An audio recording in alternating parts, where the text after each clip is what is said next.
Muito bem, dando sequência aqui nossas entrevistas especiais dos 105 anos de aniversário de Presidente Prudente aqui no nosso Jornal da Manhã. Aliás, meia hora hoje, né? De jornal vai ser muito pouco para nosso convidado de hoje. Então se inscreva aí no nosso canal no YouTube, porque a entrevista completa você vai assistir por lá, logo após a transmissão dessa primeira parte aqui pelo 101,7 do seu rádio, tá bom? Hoje recebemos aqui no nosso Jornal da Manhã, para nessa série especial dos 105 anos de aniversário de Presidente Prudente, o locutor, noticiarista, narrador, correspondente, diretor de jornalismo, cerimonialista, professor da Escola de Comunicação e Estratégias Digitais da UniOeste, o contador de histórias, Homero Ferreira. Seja muito bem-vindo, Homero, aqui é a Jovem Pan. Bom dia, Ricardo Veiga, bom dia, Gessner Dias, bom dia a você que ouve a Jovem Pan. Nem eu sabia que eu era tudo isso aí. Você me deixou assustado. Grande Homero, obrigado mesmo pela presença aqui no nosso Jornal da Manhã, nessa série especial. Okay. Obrigado. E para a gente começar, conta um pouquinho do início dessa sua história no jornalismo. Eu penso que eu comecei no jornalismo e fui no esportivo por ser torcedor do Corinthians de Presidente Prudente, lá no antigo Parque São Jorge, onde hoje é o Prudente Park Shop, e que levava meu radinho e ouvia a equipe boa de bola do Zé de Melo Brito e companhia. Fui pegando o gosto por aquilo, a escola me incentivava em função da boa leitura e acabou sendo o caminho, até porque o Sinomar Calmona, colega jornalista, já estava no rádio, e nós fizemos o ensino médio na escola Monsenhor Sarrion e foi se encaminhando para que eu começasse como plantonista na equipe boa de bola. Homero, forte abraço a você, alegria de recebê-lo aqui também. Alegria é nossa. E como foi do rádio para o jornal impresso? Foi caminhando, né? O primeiro jornal que eu escrevi foi o Correio da Sorocabana, fazia uma coluna dominical junto com o colega Silvio, né? Que era na ocasião da Rádio Prudente. E depois, ali do Correio, abri um jornal em Presidente Prudente, que era do professor Agripino, chamado Diário, e eu fui trabalhar lá no Diário, e com pouco tempo fui contratado pelo Jornal Imparcial a convite do diretor Mário Peretti. E foi aí que aconteceu, e também passando pelo esporte, porque lá eu estava fazendo esporte. Teve um campeonato dentão estadual em Prudente, o Guarani de Campinas, inclusive, foi campeão, com o Zete jogando no gol. E o jornalista Mário Peretti, diretor do Imparcial, me vendo lá no dia a dia trabalhando, entendeu possivelmente que eu tinha um ritmo de trabalho e me convidou. E eu acabei trabalhando mais de 16 anos no Imparcial. Homero, você começou no jornalismo, eu digo, aprendendo jornalismo, sendo jornalista no dia a dia, porque a faculdade de jornalismo você veio fazer depois, já desenvolvendo a carreira. Sim, a minha primeira faculdade foi de Direito na Toledo, depois quando teve o jornalismo, começou o jornalismo na UniOeste, eu fui para lá fazer o jornalismo. Foi uma complementação muito importante para a carreira profissional, entender as relações das teorias e do conteúdo em geral com a prática, mas eu sou de origem prática. Homero, até você estava me contando ali fora agora, chegando aqui nos nossos estúdios aqui da Jovem Pan. Aliás, bem instalados, parabéns a todos vocês. Legal, obrigado. Contando que você trabalhou aqui também, né, com a TV Band, no início da TV Band, né? O início da TV Band foi assim, tinha uma casa que servia como estúdio, diríamos assim, próximo da Ápia, da Prudentina, né? E apenas Me lembro deste tempo, viu? E apenas um detalhe muito curioso, né? Onde era o estúdio era um quarto da casa, né? O restante era a redação, outras áreas de funcionamento da emissora. E na parede eram sacos de estupas. Aí colocava-se uma tapadeira, quem fosse apresentar, telejornal, esporte, sentava na frente, de tal forma que não era visto o saco de estupa, que estava atrás, mas era exatamente isso. E aqui onde vocês estão, que aqui é o edifício J. Maia, se não me falha a memória, né?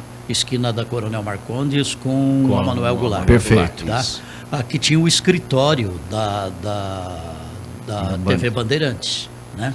E a TV Bandeirantes era uma origem de uma concessão ao então prefeito Paulo Constantino, ao Antônio de Figueiredo Feitosa, ao seu Nestor Madeiral, pai da TUT. Tinha algumas pessoas que obtiveram essa concessão junto ao Ministério das Comunicações e veio a concessão com o nome de TV Andorinha, que era relacionado ao grupo Andorinha, empresa de transportes. TV Andorinha foi a primeira. E a informação que eu tenho é que a Andorinha comprava chassis Mercedes, que o grupo Bandeirantes em São Paulo, então o seu João Saad, vendia veículos Mercedes. Sim. E tinha então essa relação.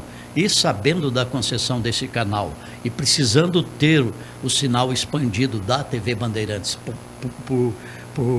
pelo interior do estado de São Paulo, propuseram e fizeram uma compra, né? A Bandeirantes é muito gigante de Prudente em termos de sinais, que ela vai, além aqui da região de Prudente, vai para a região de Araçatuba, Sim. de Marília, Bauru e São José do Rio Preto. São cerca de 300 municípios, o que representa praticamente a metade do interior do estado de São Paulo, contando que o estado tem 645 municípios, mas nós temos também o litoral. Muito bem. Homero, a gente quando recorda esse passado, né, com tantas histórias e belas histórias, e você tem muito destas histórias aí diante das coberturas que você fez, qual a análise que você faz do jornalismo, de quando você começou para o jornalismo atual? Olha, eu acho que a tecnologia é um negócio assim espetacular. Ela avançou e facilitou demais. Eu entendo que nós tenhamos, que a gente tem bons profissionais em Presidente Prudente. Prudente continua sendo assim, como diz na linguagem esportiva, um celeiro de craques, tá? O que eu ressinto é uma constância maior, como existia antigamente, de repórteres na rua. É a única coisa que eu ressinto nos dias de hoje, mas de forma geral, Presidente Prudente tem bons profissionais, tanto no rádio quanto na televisão, na mídia impressa e hoje na mídia online. Você falou essa questão de não ter repórter na rua, né? Mas você acha que isso é uma questão da própria tecnologia hoje? Que você vai estar mais no digital? Ou das próprias redações, das né? próprias redações ou não? É reduzido. Toda emissora de rádio tinha uma redação, inclusive com um redator. Seria maior, com uma né? equipe de repórteres, A né? estrutura 2, era 3 maior. repórteres A na rua, estrutura era uma maior. questão estrutural. É lógico que talvez hoje você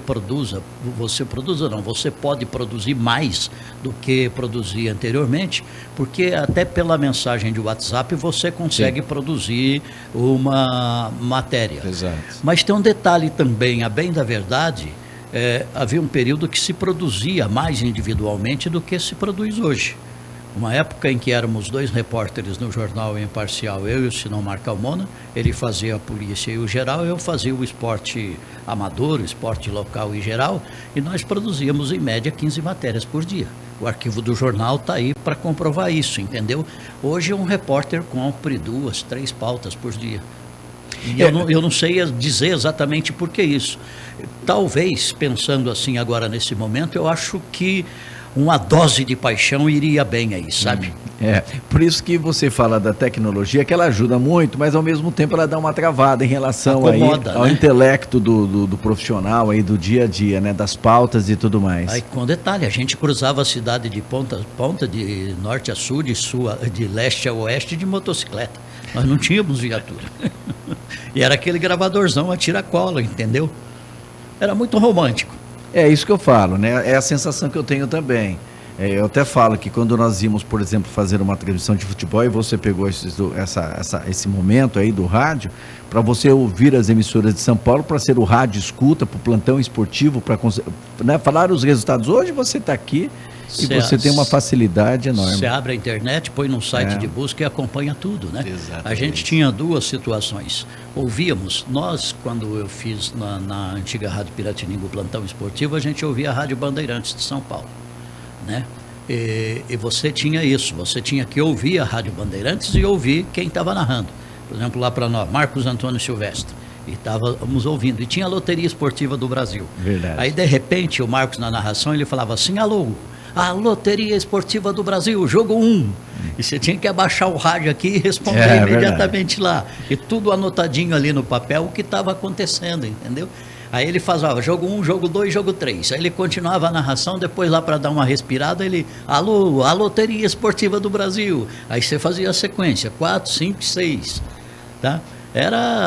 E mesmo no noticiário, que é uma outra questão, a gente gravava naquelas fitas rolo os principais noticiários de algumas emissoras do Brasil. A Bandeirantes, a Gaúcha ou Guaíba de Porto Alegre, aquelas que você conseguia sintonizar alcance, por aqui, né? que tinha alcance. Através das ondas Depois médias, você curtas. botava aquele rolo para girar, sentava em frente à máquina de escrever, soltava o rolo num dispositivo que vinha, tipo um arame, que você colocava lá no pé, o pé era o breque para parar o rolo. Então você escrevia até a frase que compreendia e parava ali.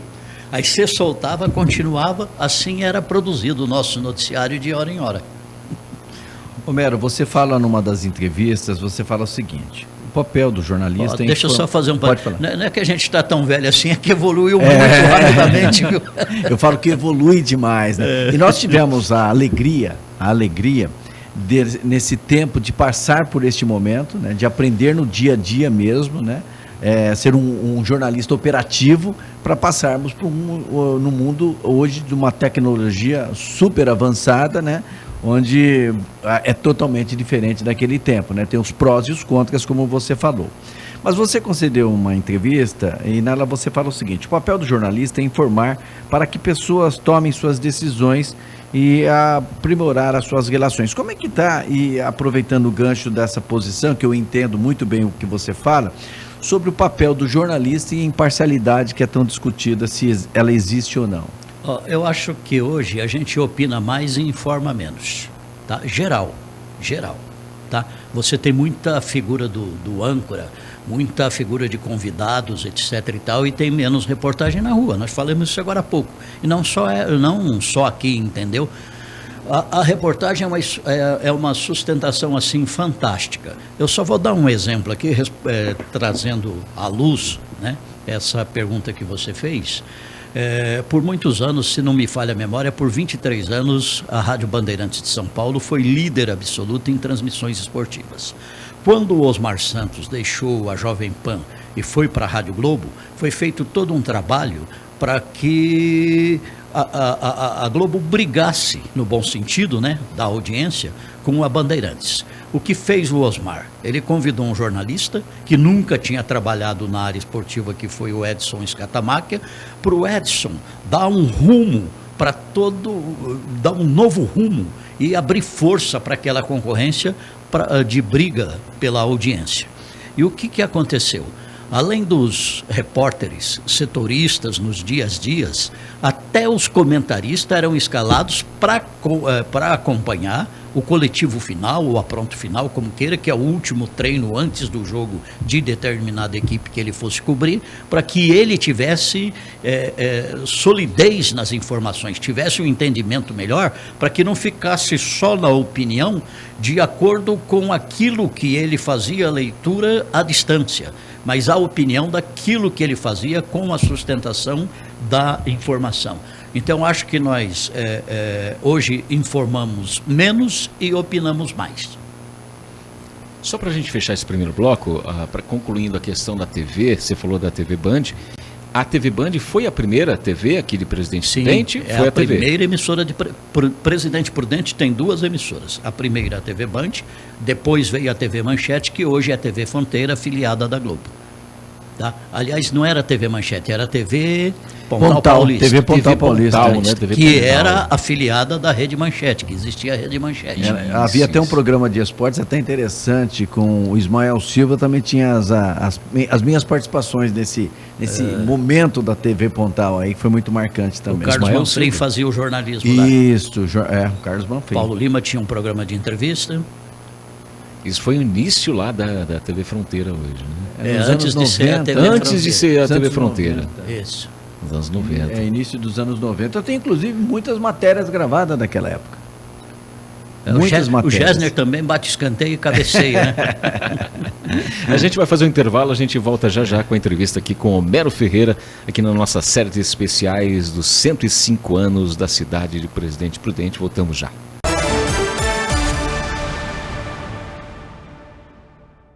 Estamos de volta aqui com o Jornal da Manhã da sua rádio Jovem Pan FM de Presidente Prudente, momento especial, 105 anos de aniversário da cidade de Presidente Prudente, sempre ouvindo pessoas importantes que têm histórias para contar. E hoje, Homero Ferreira, jornalista, e ele participa conosco e fala deste momento da história de Presidente Prudente, a partir da sua visão desde o ano aí de 1978, quando ele entrou nesta jornada. Homero, você foi assessor do projeto Hortência e Companhia, e que ganhou tudo no Brasil e na China, foi vice-campeão, perdendo apenas para a seleção dos Estados Unidos.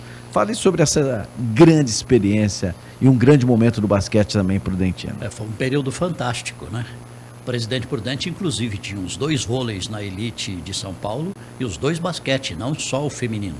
Tinha o masculino com a associação Matilde Zacarias, inclusive com jogador norte-americano, jogador argentino. Era muito forte o basquete masculino em Presidente Prudente. E até na narrativa, eu comecei no basquete. O primeiro jogo que eu fiz foi a Associação Matilde Zacarias e Luso de Bauru, lá em Bauru. E depois de narrar basquete, que eu fui narrar futebol. Deixa eu falar umas bobagens aqui, que acho que é bom para descontrair. Outro dia alguém pergunta assim, mas como que narra basquete no rádio? Falei, é a coisa mais fácil do mundo. Bola no chão, bola na mão, bola no chão, bola na mão. Arremessou. É lógico que é uma bobagem isso, né? Mas é uma brincadeira que se faz, né? Porque muitos não sabem, o nosso querido Wilson Mata, muitos brincavam na época. 5 estrelas. Os 5 estrelas, comentarista 5 estrelas. O Wilson Mata, que foi um comentarista esportivo no rádio de Presidente Prudente, e deixou esses momentos históricos aí, né? E as pessoas também citavam muito essa passagem aí. Então, aí o basquete de Prudente, né? Se fortaleceu em função da existência da AMEP, a Autarquia Municipal de Esportes, que foi criada em 1978, quando foi criada também a Prudenco, que era uma concepção de novas gestões administrativas que havia se iniciado depois de um período que vinha até Antônio Sandoval Neto. Começa um novo período com a visão mais empresarial, e o primeiro prefeito dessa visão empresarial foi o Walter Leme Soares, também sócio da empresa Andorinha. E na sequência veio o seu Paulo Constantino e toda essa história aí que quem mora em Prudente conhece de perto. Então criaram esses 2 braços com uma certa independência da prefeitura. A Prudenco como uma empresa de economia mista, e a autarquia como um braço da administração municipal, mas com a abertura para firmar parcerias e buscar recursos. E o primeiro presidente foi o Antônio de Figueiredo Feitosa. Depois, na sequência, veio o Antônio Maca, que são nomes muito expressivos da história do esporte em Presidente Prudente. E o que foi feito? Juntou-se a Prudentina com então a MEP, e resolveu montar um time de basquete que tivesse condições de chegar à elite. Buscaram inicialmente 3 irmãs maranhenses, a Rose, a Rode e a Raquel, e buscaram a Hortência em Catanduva. A Hortência jogava no Higienópolis. O Higienópolis era um clube associativo que surgiu em decorrência de uma escola de samba. Então a história era assim, e a Hortência era de Potirendaba, né, onde ela nasceu, e jogava ali vizinho, que era Catanduva, e trouxeram ela para cá. O primeiro jogo foi com Guarulhos, primeira vez uma vitória de Prudente por contagem centenária, arrebentou tudo, e daí durante 4 anos, né, Prudente foi campeã regional, de jogos regionais, campeã dos Jogos Abertos do Interior, campeã paulista, campeã brasileira, campeã sul-americana e vice-campeã mundial em Taipei, na China. Quem estava à frente desse projeto na ocasião era o Antônio de Figueiredo Feitosa. O Maca também estava lá naquela estrutura, etc. e tal, mas se fez um capítulo assim gigante. Só para fazer uma referência dentro do tempo que aqui nos é possível, em determinada ocasião, numa final em São Paulo com a Unimep, e se não me falha a memória foi no ginásio do Ibirapuera, só de ônibus, fora os carros, foram 23 ônibus levando torcedores para essa final lá em São Paulo. A coisa mais linda, aquela fotografia na rodovia Castelo Branco e aquela fila intermináveis de ônibus levando os torcedores. E quando retornava para Presidente Prudente, não só nessa ocasião, mas em outras ocasiões, a equipe de basquete com as jogadoras e seus dirigentes, eram recepcionados lá no começo da rua Antônio Rodrigues, chamado Trevo da Andorinha, pelo caminhão de corpo de bombeiros. Na frente vinha uma perua de som da MEP, do Rock. O Rock é uma figura incrível da história do esporte de Prudente, né, como motorista da MEP, e mais um carro na frente que vinha soltando rojões. Isso tipo uma segunda-feira, 10 horas da manhã, né, se jogava lá no sábado, uma decisão do domingo, mas segurava para retornar. Então passava aqui pelas avenidas centrais de Presidente Prudente, o comércio parava e aplaudia, né? Vinham os rojões, o serviço de som, as jogadoras. Isso descia, parava em frente da Prudentina e lá tinha uma outra festa. Foi assim um momento muito glorioso. Ô Mero, eu gostaria, você cita o Maca e o Feitosa.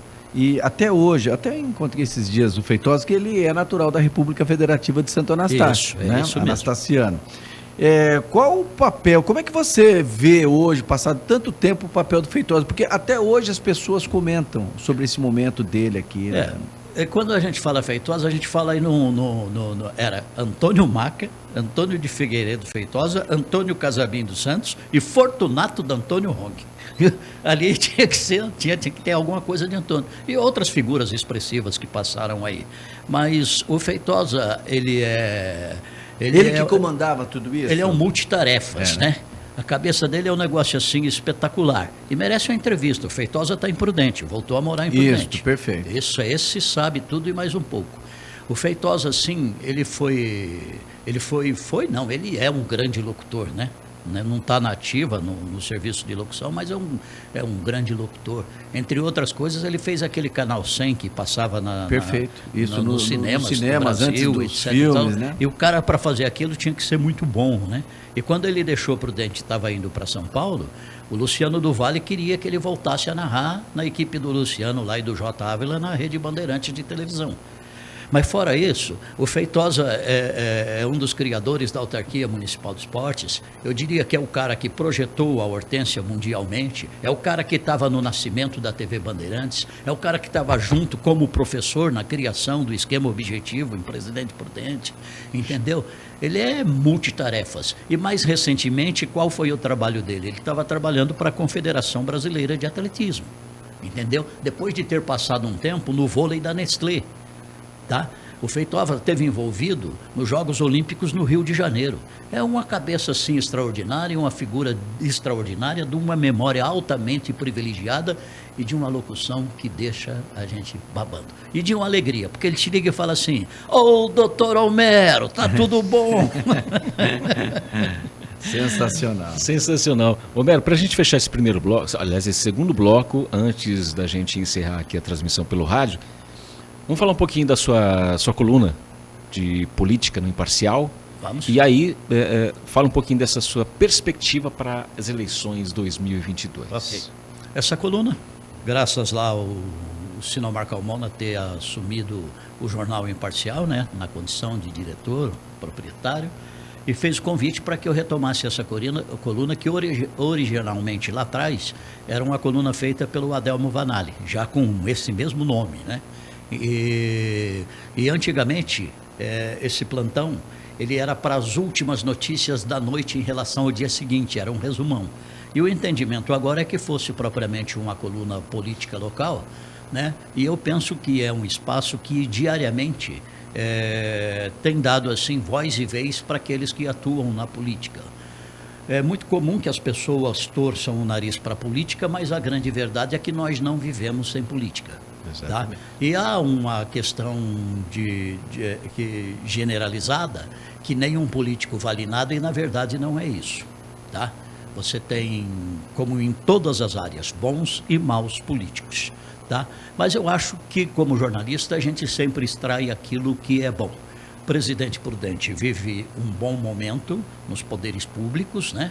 O Edi Thomas, enquanto prefeito, junto lá com Isaac Silva, que é vice-prefeito, abriu o diálogo com todos os setores da cidade, né? Você não vê aquela briga muito forte e muito seguida, né? Muito presente. Você vê a cidade mais aberta com todos contribuindo, inclusive a ação voluntária muito gigante em Presidente Prudente.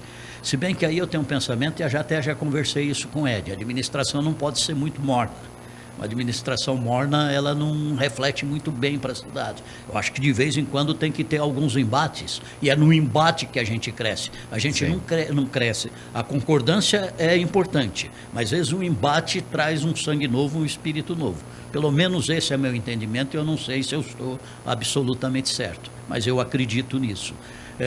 E em termos de legislativo da Câmara Municipal, que são 13 vereadores, que já vem um bom tempo com os subsídios congelados, e a Câmara de Presidente Prudente é a Câmara mais econômica do estado de São Paulo. Verdade. Tá? Não tem carro para cada vereador, tá? Tem as equipes de assessorias que são normais e precisa ter para funcionar, como precisa a administração pública ter os cargos terceirizados e de confiança, isso faz parte. Então se faz uma grande discussão como se estivesse empregando apenas pessoas que vão lá para ganhar o dinheiro público. Não, o cargo de confiança as pessoas trabalham e trabalham muito. E eu conheço a máquina, porque no governo Tupã eu fui lá transformar o que era uma assessoria de relações públicas numa secretaria de comunicação. E a comunicação é muito importante para qualquer instituição, inclusive para uma cidade como é a cidade do porte de Presidente Prudente. Eu acho o recurso humano da secretaria, em termos de número, muito limitado em Prudente. Prudente era para ter aí uns 30, 40 profissionais da área de mídia trabalhando para a Prefeitura de Prudente e permanentemente construindo visibilidade, né? E hoje com a facilidade não só no plano estadual ou nacional, mas até no plano internacional. Tá? O que você faz de visibilidade, você chama. Me permita apenas dar um exemplo, e eu gosto de dar um exemplo citando os fatos reais, para ver como que é a questão. Aquela fase do Grêmio Barueri, que transformou em Grêmio Prudente, trouxe uma empresa do Nordeste brasileiro para Presidente Prudente, que é a Ótica Diniz.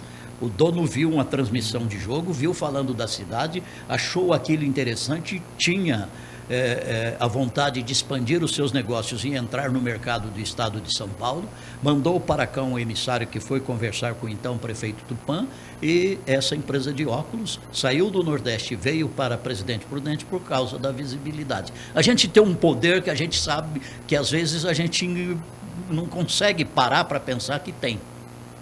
E eu lembro que só para encerrar... Quando eu falo a gente, eu estou falando da claro, mídia, né? O Homero Ferreira, quando o Grêmio Barueri... Ficou até pouco tempo aqui, né, Homero? Ficou mais de ano, né? Uns 2 anos. Um ano e meio. Um ano e pouquinho. 2 anos. Aí eu estava indo para Águas de São Pedro, ele me liga no meu celular e fala: Gessner, o Grêmio Prudente Barueri está voltando para Barueri. Nunca mais vou esquecer esta passagem. Estava chegando perto de Botucatu quando você me ligou. E foi embora.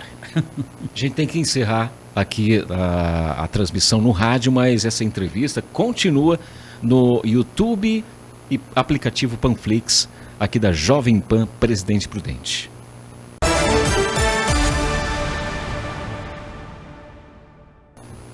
Então, continuando aqui no nosso YouTube, Jovem Pan, através da Panflix, através do nosso canal também no Spotify, Google Podcast. Homero, continua então essa questão da política, perspectiva, né, dessas eleições 2022. Aqui no plano regional, eu tenho sentido, e eu pensava isso hoje de manhã, antes de vir aqui para a Rádio Jovem Pan, que parece tudo muito frio, né? Pouco movimento até agora, né? E são aí menos de 40 dias, eu acho, que para as eleições, tá? Em termos dos candidatos regionais, que são os candidatos a deputado. Eu acho que no governo de São Paulo, os candidatos estão se locomovendo, né? Todos eles, né? Tem aí 4, 5 à frente da disputa, com uma presença mais acirrada. A mídia estadual tem dado boa cobertura, e de tal forma que esses candidatos aparecem mais. O Senado nos parece que também tem pouca visibilidade, pelo menos até o momento, né? E talvez isso ganhe corpo com o horário eleitoral. E para presidente da República, você vê que tem aí essa polarização. Essa polarização também passa pela região Lula e Bolsonaro, ou Bolsonaro e Lula, como queira, e com essa região com a tradicional posição conservadora de direita. Isso é histórico. Isso é histórico. É que na eleição passada o Bolsonaro teve, se não me falha a memória, em torno de 75% dos votos do colégio eleitoral de Presidente Prudente. E parece que caminha nesse mesmo sentido. Parece. Eu também tenho essa visão, essa percepção. Homero, deixa eu fazer outra pergunta que envolve nós do jornalismo, que está sendo muito discutido hoje. É que hoje está polarizado, a imprensa da direita, a imprensa da esquerda, por isso que eu até falo da imparcialidade, né, como é que está sendo, como você analisa e tudo mais. Nós tivemos a entrevista no Jornal Nacional do William Bonner e da Renata Vasconcelos com os 3 candidatos que estão ali à frente e tudo mais. E cada um tem o seu ponto de vista, que de repente com o Bolsonaro foi um pouco mais agressivo, com o Ciro Gomes foi ameno, com o Lula também teve algumas perguntas. Qual a leitura que você faz aí do que nós tivemos aí, tem uma repercussão nacional aí? Em função da minha vida de professor, eu não acompanhei nenhuma das entrevistas, perfeito. Então não vi de perto, mas é lógico que você fica sabendo o que se passou, etc. e tal. Na minha visão, o comportamento deveria ser igualitário, igual para todos. Mas como diria meu amigo de saudosa memória, Jurandir Gomes, eu não pretendo me imiscuir nessa área que é para não ferir milindres. O homem da Juriti. O homem da Juriti, o internacional. Jurandir Gomes, é verdade. Agora é o seguinte, em outra entrevista, ou na mesma entrevista, você fala assim, você fala em Deus, onde você se apega e onde você fala com Ele, para que você siga em frente. O que é falar com Deus? Como é que é todos os dias da sua vida, nós colocando uma fé para que a gente siga em frente? Como tem uma canção do Roberto Carlos que diz assim, quando eu quero falar com Deus, eu apenas falo. Aí a sequência é mais ou menos assim, ou eu simplesmente me calo, é uma coisa assim. Quer dizer, você pode falar com Deus falando, claro, e você pode falar com Deus só em pensamento, né? E eu costumo dizer o seguinte, né? Nas nossas vidas a gente passa por figuras importantes, né? Então, quando eu penso na minha vida, eu penso que eu já entrevistei mais de um presidente da República. Perfeito. Eu entrevistei 2 reis do Brasil, que são efetivamente reis, que é o Roberto Carlos e o Pelé, sim, etc. e tal. Mas eu costumo dizer, tem um cara muito mais importante que todos nós, que todos esses aí, que você pode falar a hora que quiser, canal direto, aberto, direto e reto, que é Jesus. Não precisa agendar. Deus, entendeu? Não precisa agendar nada. Se eu venho para uma atividade, eu faço a minha oração. Perfeito. Eu vou por mim, pelas outras pessoas, entendeu? Porque pedimos paz, pedimos tranquilidade, porque a vida, ao mesmo tempo que é uma preciosidade, a vida é muito passageira. Quantos colegas nossos se foram? Verdade. Entendeu? Verdade. Tudo passou muito rápido, então a gente tem algumas bobagens, algumas brigas na vida. Inclusive no rádio, né? A gente faz certos slogans que é para provocar o outro. Toda emissora é número 1. Aí faz igual o cara fez lá em Ribeirão Preto. Ele pôs a segunda mais ouvida. Se todo mundo era número 1, ele era a segunda e botou no outdoor. Eu falo que todas as vezes que a gente levanta e coloca os pés no chão, agradeça a Deus, porque você tem ainda uma oportunidade de fazer a diferença. Né? Mas sabe qual é essa importância também, egoisticamente falando? Ele dá para a gente livramento. E coletivamente falando, ele dá livramento para outras pessoas pelas quais a gente ora. Homero, o rádio e o jornal impresso. Lá atrás falava-se, o rádio vai acabar. O rádio está extinto. E quando eu tive a oportunidade, em 2014, de fazer uma pós-graduação em jornalismo esportivo, um dos orientadores nosso, o Rodrigo Vessone, ele nos levou no Jornal Lance. E estava naquele momento que o Jornal Lance estava deixando o impresso, estava numa transição para ficar só no mundo virtual. Como é que você ainda está no jornal impresso, né? E virtual ao mesmo tempo. Com essa relação que você vê do rádio e do jornal impresso, e qual é o futuro, principalmente do jornal impresso? Eu digo porque nas redes ele vai seguir em frente. Eu penso assim, o rádio, ele está muito forte, ele se fortaleceu inclusive durante a pandemia. Sim. Todas as pesquisas que você vê de audiência de rádio, principalmente a Cantar Ibope, ela mostra o quanto o rádio cresceu percentualmente em termos de audiência. O consumo de áudio é um negócio maluco no mundo, com o tal do podcast, etc. e tal, e o rádio, inclusive o rádio é mais forte que o podcast, evidentemente. Ainda O que ele podcast seja apenas produzido aos replica a milhares. questão do bate-papo que Tá. vem do rádio, né? E o rádio se fortaleceu com a internet, de Exato. 3 formas. Ele pode ser o offline, que é você só disponibilizar a sua marca, a sua programação, o seu contato comercial na rede de computadores. Ele é ele é o offline, ele é o online, que é o rádio propriamente de internet. E tem uma outra denominação que agora me fugiu a memória nessa linha, que é você disponibilizar o seu som para o mundo. Uma Perfeito. rádio local é uma rádio mundial. Sim. Eu imagino que quantas vezes que vocês devem receber contato de gente que está no Japão, que está no Perfeito. Canadá, que está nos Estados Unidos, que está na Alemanha, parte Hoje do não mundo se limita todo. mais não tem Os essa aplicativos FM, com a identificação do AM, né? rádio e tudo E mais. o rádio é muito forte. Quer um exemplo total dessa força? O que fez a Jovem Pan, criando Perfeito. a TV Jovem Pan News. São que várias na- plataformas, Que na verdade né? é o seguinte, o que você tem é um rádio na televisão. Entra, por exemplo, o Rodrigo Viga do Rio de Janeiro, a imagem que se tem é do lugar onde ele está parado. Tempo ele está Sim. falando ali como se estivesse falando no rádio. Mas com um detalhe, traz a informação e cada informação, cada notícia é uma história. Ele traz a história completa. Ele traz a informação sustentada com base, né? Por isso, inclusive, a TV Jovem Pan News entre essas emissoras exclusivas de noticiário, né, chamadas All News, ela é muito forte. Ela chegou e desbancou concorrência de nome, que já Exato. estava aí no mercado. Mas porque é essa questão de fazer o rádio na televisão. Então o rádio é indiscutivelmente muito forte. Eu tenho para comigo que o rádio não morre e que as pessoas fazem uma grande confusão, às vezes até achando que o podcast está sendo muito mais consumido, porque jovem consome podcasts, etc. e tal.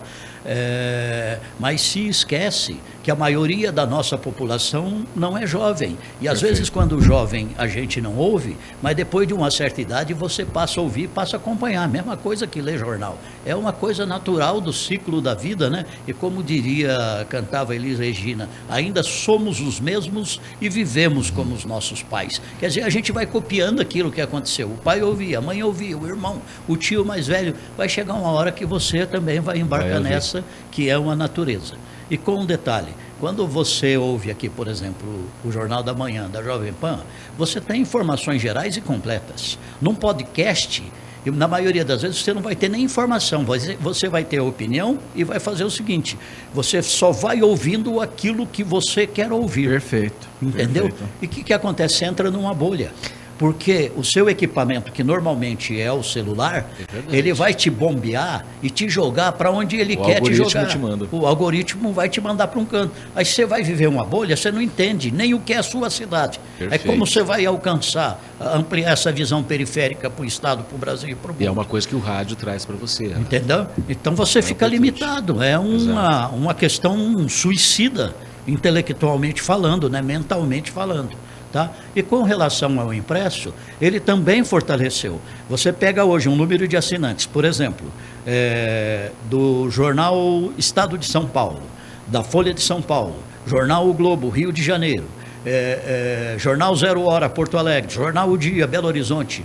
Ele é infinitamente maior o número de assinantes, considerando o que se tem ainda de impresso de assinantes e o que se tem online. Esse número é muito maior, então significa que as pessoas estão consumindo muito mais mídia do que se consumia anteriormente. Eu não sei hoje o número exato, mas vou falar hipoteticamente, se você falasse, não vou nem citar número, você falava em X, hoje é X mais Y de leitores que têm os jornais. Não, e até porque também, quando eu falo do impresso, do papel, não que o jornal. Eu digo assim, o jornal impresso é virtual, um exemplo, né? Porque hoje você tem a possibilidade, através de todos os jornais, inclusive o Imparcial, paga a sua assinatura e virtualmente você continua consumindo ele. Né? Uma das razões de se permanecer com o impresso é a seguinte, é uma questão de ordem legal, de ordem jurídica, da área do direito. Tem os chamados atos oficiais, que são das administrações públicas, dos poderes públicos, mas tem também do judiciário, etc. e tal. Então, quando você publica no jornal, o entendimento que se tem, aquilo está impresso, virou documento, você não tem como teclar um botão e mudar aquilo. entendeu? Então ainda há necessidade do impresso. Inclusive o Tribunal de Contas do Estado de São Paulo dá o entendimento de que as prefeituras tenham sim a publicação do diário eletrônico online, e as câmaras também, mas que elas publiquem, né, as licitações, o que for de maior importância, né, e de maior interesse geral, nos jornais impressos. Para isso está documentado, para que isso não seja burlado de alguma forma, ou que haja pelo menos uma tentativa de burlar esse documento, que é o que vai determinar prazos, né, para as pessoas participarem. Para a gente... Eu tenho. Você tem uma... Só para complementar a questão do jornal e do imparcial, você falou um pouquinho da regionalização do jornal, que você participou, inclusive trazendo ali, ajudando a levar a presidente Pitácio, né, a condição de instância turística.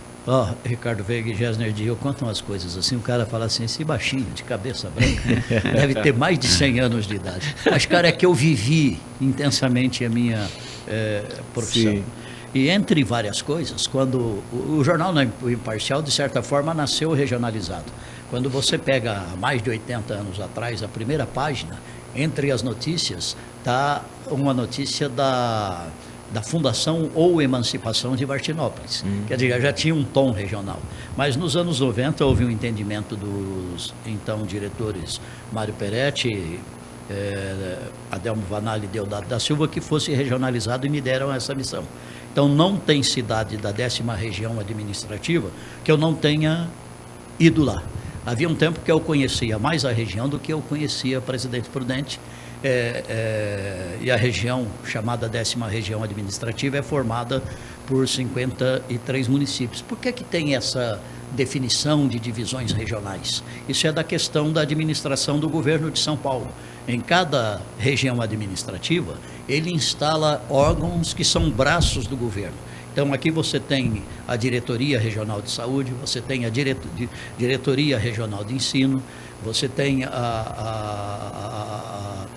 o DEINTER, que é a Polícia Civil, entendeu? Então, você tem unidades, você tem o CPAI 10, que é a Polícia Militar, que estão inseridos nessa área, basicamente, de abrangência de administração do governo do Estado, para facilitar isso. E nós temos, historicamente, aqui mais próximo de Presidente Prudente, a chamada região da Alta Sorocabana, essa é a origem. E do outro lado do Rio do Peixe, é chamada região da Nova Alta Paulista. Por que isso? Pela nomenclatura das estradas de ferro.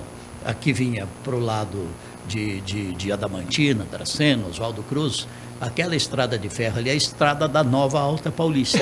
E a nossa aqui, que passa por Presidente Prudente, é a estrada de ferro da Alta Sorocabana. Depois, como aflorou essa questão do conflito agrário no Pontal do Paranapanema, se juntaram toda essa região aqui como se fosse todo o Pontal. Mas o entendimento real, se acha que a gente pensar geograficamente, o que é o Pontal do Paranapanema? É o encontro dos rios Paraná e Paranapanema, e está no Pontal quem está mais próximo ali. Talvez seja meia dúzia de municípios, mas aí também tem uma origem para chegar a esse Pontal. A Alta Paulista mantém a AMINAP, que é uma associação municipalista, Associação dos Municípios da Nova Alta Paulista. Aqui, por muitos anos, teve a UMAS, União dos Municípios da Alta Sorocabana. O que fizeram os prefeitos do Pontal? Eles não se sentiam representados grandemente pela UMAS e resolveram juntar lá 8 municípios e criar a Unipontal. Depois a Unipontal ganhou força e, por questões políticas, a UMAS desapareceu. E o último grande feito da UMAS foi quando o Valdemar Cassese, que era presidente e foi prefeito de Pirapozinho, junto com todos que estavam, o Tadashi Kuri, que inclusive era deputado estadual, conseguiu, o Mauro Bragato já estava também como deputado estadual, conseguiu a duplicação da Assis Chateaubriand, que são 22 quilômetros de Presidente Prudente a Pirapozinho, onde você tinha a morte toda semana. É verdade. E depende do período, Terrível. Tinha morte todo dia na pista simples. Hoje são pistas duplicadas, os acidentes ocorrem, sim, mas ocorrem eventualmente. Bem menor, né? Entendeu? Bem menor. Então, todo esse plano, e o jornal é que nos deu essa visão e se fortaleceu regionalmente, e nós fizemos as mais diferentes relações, e só para fechar essa fala, nós conseguimos, numa eleição, na ocasião, reunir os 22 candidatos a deputado federal e a deputado estadual da 10ª região administrativa num debate na associação comercial e uma cadeia de rádio regional com mais de 20 emissoras, transmitindo ao vivo, evidentemente, todas ao mesmo tempo. Legal. Quando você joga futebol, você faz um gol... Só para eu falar, e Epitácio. Epitácio, que era uma cidade... Com perdão da expressão assim, mais beira de rio, diríamos assim, né? Para qualificar, é lógico que sempre teve sua importância histórica, mas o presidente Epitácio se transformou com a presença do imparcial, se transformou ajudando lá que houvesse um consenso, que quando o Roberto Bergamo foi prefeito único, para a cidade não se dividir. E o imparcial lá presente com o Festival Nacional de Pesca e o concurso Miss Turismo Regional. Né? Tem Elaine Michele, que passou por lá, essa que trabalha com o Silvio, né? do Silvio Santos, que é de Presidente Venceslau, e agora me foge o nome, linda e maravilhosa. Sim, eu esqueci o nome dela, fugiu o nome também agora. Trabalha com o Silvio. Né? Agora ela está fazendo a publicidade com o rock, chamando lá para... Mas quem está ouvindo vai acompanhar o raciocínio melhor, de vez em quando nos foge. Saíram do festival regional aí, do Miss, do... Ellen Ganzaroli. Saiu aí do Festival Miss Turismo Regional, entendeu? E presidente Epitácio chegou à condição de instância. Mas a força presente ali de visibilidade, de estímulo, de construção de novas perspectivas, indiscutivelmente foi do jornal O Imparcial, através do Mário Peretti, do Deodato da Silva e do Adelmo Vanari. Junto com José da Silva, que era um parceiro lá para coordenar esses eventos. Muito bem, quando você joga futebol, você fala, são tantos gols, né, numa carreira, qual o gol que marcou a sua vida? Eu gostaria que você falasse de todas as entrevistas ou coberturas que você fez, que você fala, para você é inesquecível. Todas foram golaços, gols maravilhosos. Mas tem alguma que você fala, essa eu fui demais, ou a matéria foi fantástica? Eu falo assim, a gente fala muito em liberdade de imprensa, tá? Aí quando nós falamos de liberdade de imprensa, eu acho que a nossa discussão maior é o direito à informação. E somos nós que escolhemos, por livre e espontânea vontade, trabalhar em comunicação, buscar informações e transmitir as informações para o povo. Então eu tenho 2 episódios que marcou muito na consolidação da minha cabeça de jornalista, do meu agir, do meu trabalhar e do meu entendimento que minha função preferida é de repórter. Como correspondente do jornal Estado de São Paulo, eu recebi 2 missões e uma delas foi a de entrevistar o presidente Fernando Henrique Cardoso, que veio aqui para a região, estava na campanha pela reeleição, portanto ela era presidente, estava buscando a reeleição. Nós fomos lá para o aeroporto, começou a coletiva, uma colega de televisão fez a primeira pergunta, ele respondeu, ela entendeu que ele não respondeu como ela pretendia que fosse a resposta, ou daquilo que ela estava buscando, ela fez a mesma pergunta de novo, ele respondeu, e ela fez a pergunta pela 3ª vez, a mesma pergunta. Ele se irritou e disse que a entrevista estava encerrada. Eu tinha 3, 4 perguntas que o jornal tinha me passado. E eu rapidamente pensei o que eu vou fazer. E ele foi saindo. E tinha uma multidão esperando ali naqueles alambrados do aeroporto aí, entendeu? Aí eu falei, presidente, eu sou correspondente do jornal Estado de São Paulo e eu tenho 3 perguntas para fazer para o senhor da editoria de política. O senhor se importaria se eu fosse andando ao seu lado fazendo a pergunta e o senhor vai respondendo, eu vou gravando aqui? Ele falou, tudo bem, tá, e fiz. Quer dizer, cumpri minha missão, tá?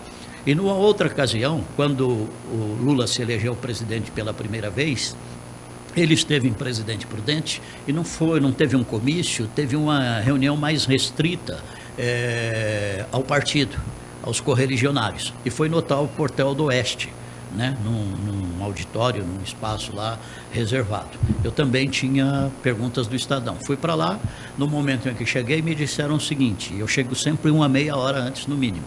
Cheguei lá meia hora antes, aí me apresentei e o cara que estava cuidando do evento, ele disse o seguinte, olha, eu sinto muito, mas... Não, primeiro ele perguntou assim, você se inscreveu para fazer perguntas? Eu falei, não, eu não sabia que tinha esse procedimento. Ele falou, então se você quiser, você pode até voltar, porque você não vai poder fazer perguntas, só os inscritos. Tá? E eu vou falar publicamente, eu assumo aquilo que falo. Aquilo ali, na verdade, depois eu entendi, era uma armação para evitar que alguém da grande mídia tivesse presente fazendo questionamentos. Porque quando eu entrei, todos os que perguntaram, não tinha o traquejo que nós temos. E a gente percebe quem é do ramo e quem não é do ramo, claro. Entendeu? Então estava esquisito aquilo ali. Tá? Mas tudo bem, eu faço com o mesmo respeito que faria outra coisa. Eu estou expondo isso para ver o que foi preciso maquinar na cabeça para poder buscar um resultado e fazer a minha função. E sair dali com o sentimento do dever cumprido. Tá? O que eu fiz? Eu costumo brincar que eu namorei o Lula. Tá? Eu sentei bem na frente e a gente aprende na vida que se você olhar nos olhos das pessoas, que é uma outra coisa também que é de vida de jornalista, jornalista tem que encarar as pessoas olhando nos olhos. Isso significa que você tem que andar correto. Perfeito. Quem não anda correto não consegue olhar nos olhos das pessoas. Sim. Nós temos os nossos pecados, nós temos os nossos problemas, mas nós temos que ter essa condição de olhar no olho. E eu fixei os olhos nos olhos do Lula. E nós namoramos. A entrevista toda. Então ele passava a responder tudo para mim, porque eu estava com os olhos nos olhos dele. Isso é natural do ser humano, entendeu? Tá? Prendi ele ali. Quando eu percebi que ia para os finalmente, uma pergunta, 2 perguntas, 3 perguntas, acabou a entrevista, ele escorou assim com o braço na porta, assim, como que chama isso? Na batente da porta lá do auditório, né? E ele continuava me namorando ainda. Quase que deu casamento. Então eu acho que isso me fortalece, e não é nem vaidade. É esse compromisso com a profissão que eu escolhi. Claro. Quando eu fui fazer direito, o doutor João Batista Mimésio Gonçalves, que era promotor público, ele queria de qualquer jeito, e ele me estimulava muito, e faltou me pegar assim no colo e botar lá na cadeira para fazer estágio no Ministério Público. Eu disse para ele: doutor, eu quero ser jornalista. Está no sangue, né? Você tem mais alguma? Fica para uma próxima, não? Fica numa próxima. Pergunta eu tenho um monte, mas fica para uma próxima aqui, senão Para a gente fechar, vamos falar dos... Acho que você já falou alguns nomes aqui, mas... Esse ele não falou ainda, hein? Dos nomes, alguns nomes regionais aqui do rádio, né, que você poderia falar aqui para os ouvintes da Jovem Pan, que você já entrevistou, que você já viveu, trabalhou. Praticamente com todos eles, né? Nós temos aí grandes nomes, vocês, né? Ricardo Veiga, Gessner Dias... Nós temos o Oswaldo Turino. Eu falo assim para ele, às vezes a gente tem alguma divergência de pensamento, mas isso é claro. É normal, mas meu coração te ama. E do tamanho que você é, que ele é grande pra caramba, para caber no coração do baixinho é difícil. Entendeu? Você tem aí o Ismael Silva, Neuza Matos. Gente, tem uma pá de gente. Se a gente falar um monte de gente aqui, vai cometer injustiça. Agora, sim, umas lembranças, pelo menos 2 muito carinhosas que eu tenho da comunicação de Prudente, era a dupla Ionico e Celestino. Eu achava aquilo um negócio fantástico, rapaz. E era mais ou menos assim. Eles faziam um programa às 5 horas da tarde, né? Isso. São 5 horas da tarde, está começando pela Rádio Comercial o programa Chapéu de Paia, o programa que não falha. Apresentado por Ionico e Celestino, que trabalham junto desde os tempos de menino. Alô, Vicente, ficou doente? Não fique descontente. Vai à farmácia Rei José Foz 826, que lá atende bem vocês. Mas eles falavam isso, os dois, não eram só não, um parava e o outro começava, entendeu? E o programa era inteiro aqui, eu sempre achei aquele muito fantástico. Nossa, e uma outra coisa que me traz uma lembrança muito agradável é de umas figuras, talvez esteja entre as 10 principais figuras da narração esportiva no Brasil, que é o Fiore Giriotti, que em 1980 recebeu merecidamente um título de cidadão prudentino. Era o cara que falava muito de Prudente na transmissão esportiva. Até porque, vamos supor que o Ricardo estivesse jogando, ele falava assim, e lá vai o Ricardo, o moço de Presidente Prudente. O moço da República Federativa de Santo Anastácio. Verdade. E ele veio receber um título aqui que eu achei, assim, do ponto de vista da nossa profissão, cara, aquilo muito encantador. Ele tinha uma facilidade de fala, uma fala poética, uma fala doce, né? Aí ele ocupou a tribuna, ele cumprimentou autoridade por autoridade, prefeito Paulo Constantino, vice-prefeito Benedito Aparecido do Lago, cumprimentou vereador por vereador, todos, os radialistas, jornalistas, cumprimentou todos pelo nome, completo, sem um papel na mão. Parece mentira isso, mas é mais pura verdade, cara.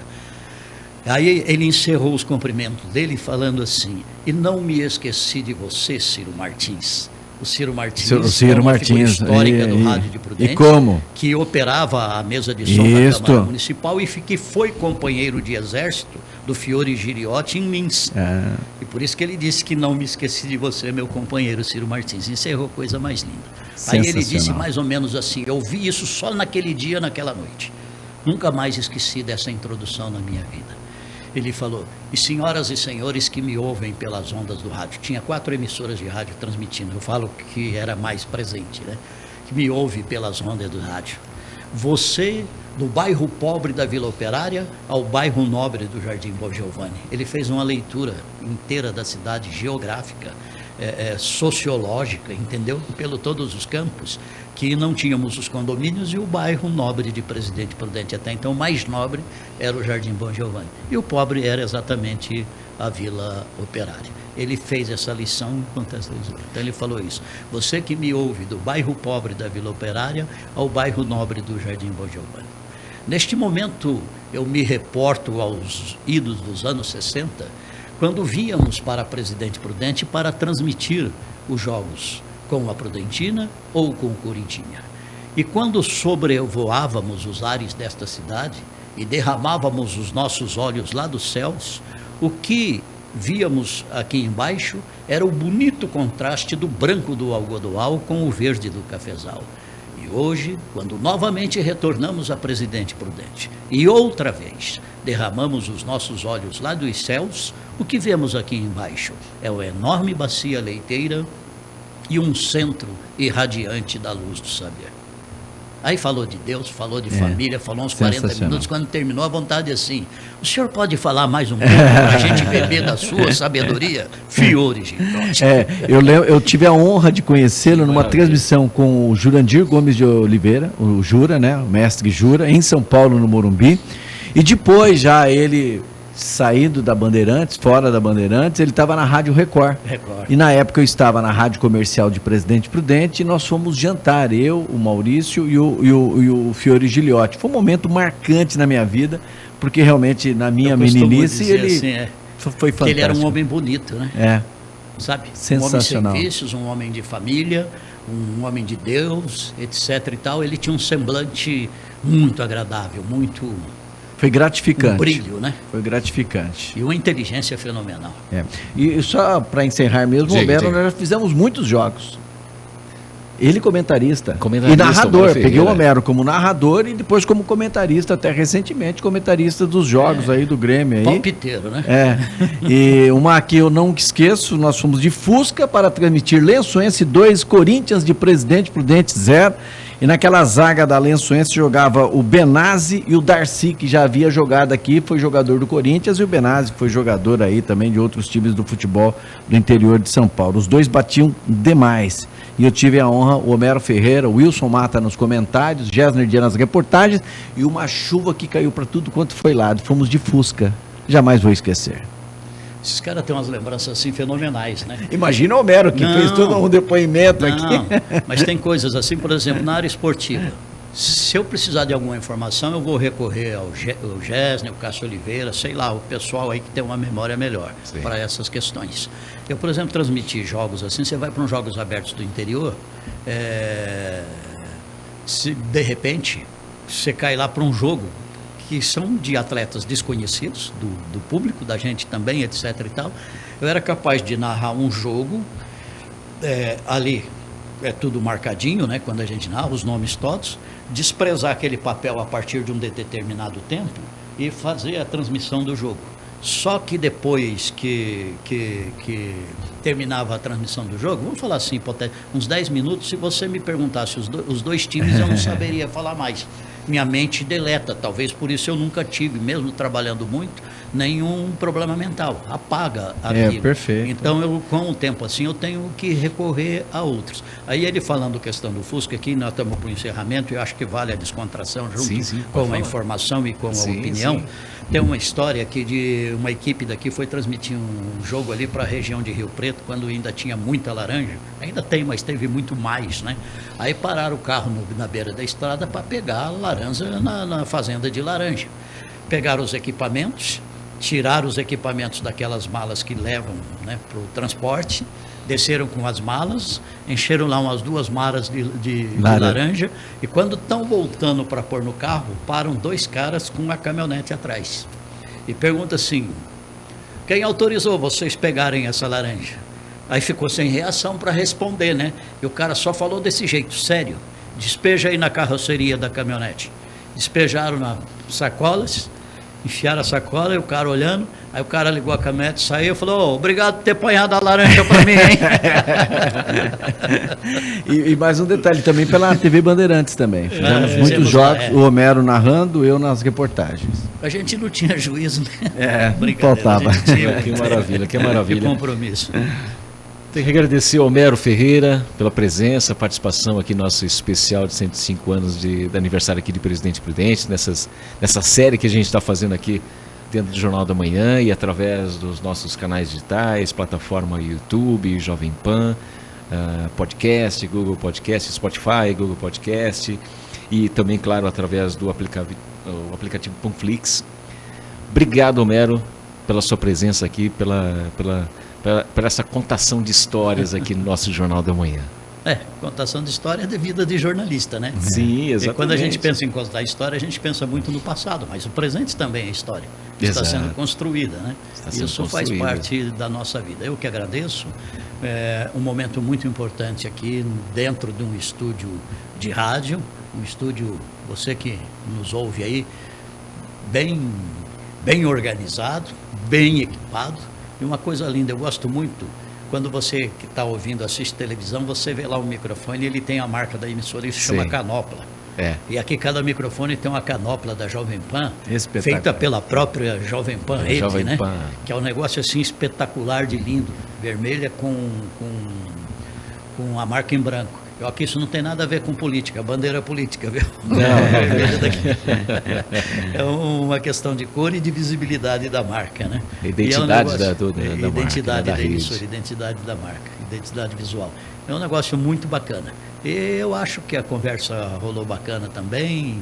Esperamos que tenha contribuído de alguma forma, não só com a emissora, mas especialmente com aqueles que nos ouvem, né?